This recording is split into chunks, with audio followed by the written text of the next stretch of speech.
My name is Joseph Kopser and I'm joined by Brett Boyd. We wanted to provide you an overview of Grayline, of all the products and services that we offer, because we understand that change is hard.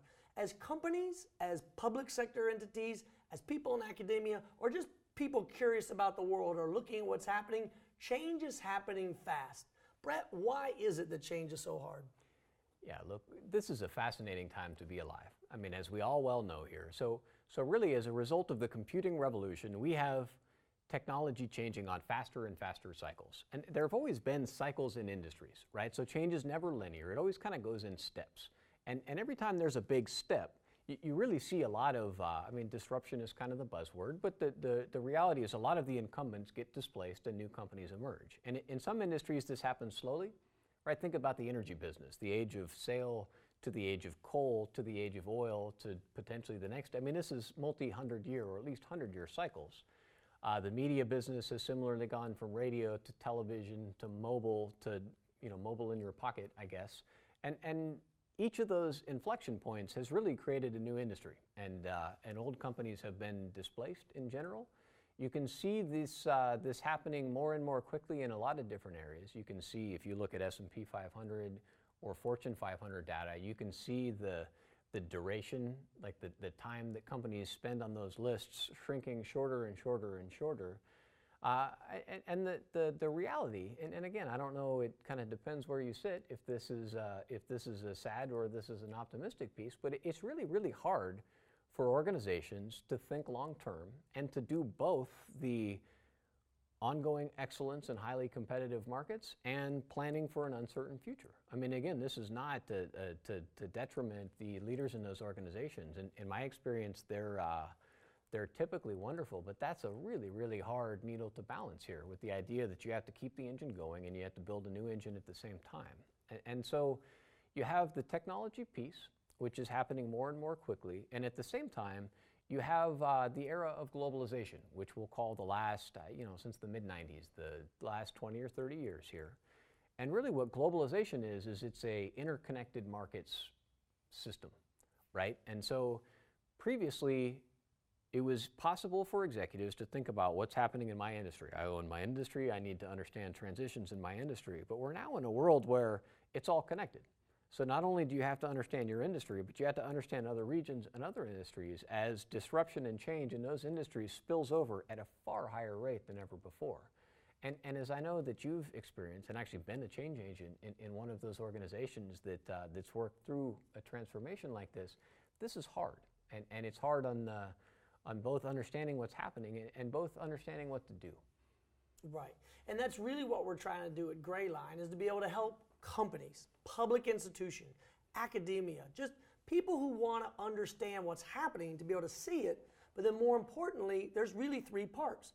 First, they have to be able to see the trends. They have to be able to separate the signal from the noise, to know what's really important. And then when they decide what's important, they have to figure out a strategy to do that, because they have silos in their organization. They have ways forward. It could be a decision not to do anything. But for those entities that decide to go forward and do something, the third piece, which is really the hardest, which is deciding how to execute that and how to implement that strategy, because ultimately we're dealing with people and you have to align the incentives correctly. You have to be able to figure out how to provide ways for the new ideas to bridge throughout the organization to take them forward. So in terms of bringing it all together, where does Grayline fit into all those three steps? Oh, absolutely. And so our goal here is to bring together experts, data, and solutions across the spectrum of this process, as you well mentioned.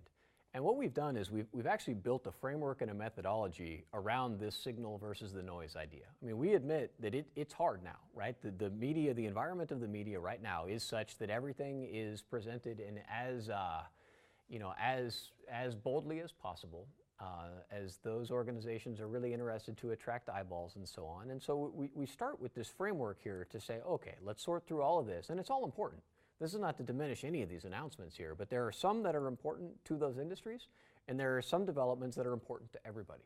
And so this is how we got this catalyst framework, and how we've anchored the business around understanding these catalysts and really building some data sets and some indices to look at the directionality and timing. Because again, we're ultimately trying to facilitate good decisions. which you need to understand the environment, you need to make the decision, and you need to implement the decision. And we're really trying to provide solutions across this entire spectrum. And to your point, these are problems that are remarkably similar in different industries. And I know you and I have had some similar experiences, but it's been very interesting to see how energy companies, consumer products companies, aerospace companies, the United States government, investment funds, all have these similar challenges where they say, look, like we need to understand the environment in which we are going to operate in order to build a strategy. Because really, strategy, more often than not, when it goes sideways because of a misunderstanding of the assumptions around the environment as opposed to a flaw with the strategy. Usually people who have elevated themselves into those roles are actually pretty good at understanding their industry and understanding what to do. So this whole piece of what is the environment, what does it look like, and what is it going to look like? And this isn't 20 or 30 years. I mean, this is really looking at the next 3 to 5 years. And again, as we mentioned, there is so much change coming in that time frame that we're really excited to see, and it's been a real privilege to work with our customers through some of these issues. Right. And so you are probably very good at today, but it's really thinking about tomorrow that we want to help work you through with that. We have lots of content on our website. This overview just explains in the big picture what we do at Grayline, but you can take time to look at other issues, really understand what a catalyst is, understand more about the products and services. So please browse the site, check out what we have, and give us your feedback. We'd love to stay in touch. Thank you very much.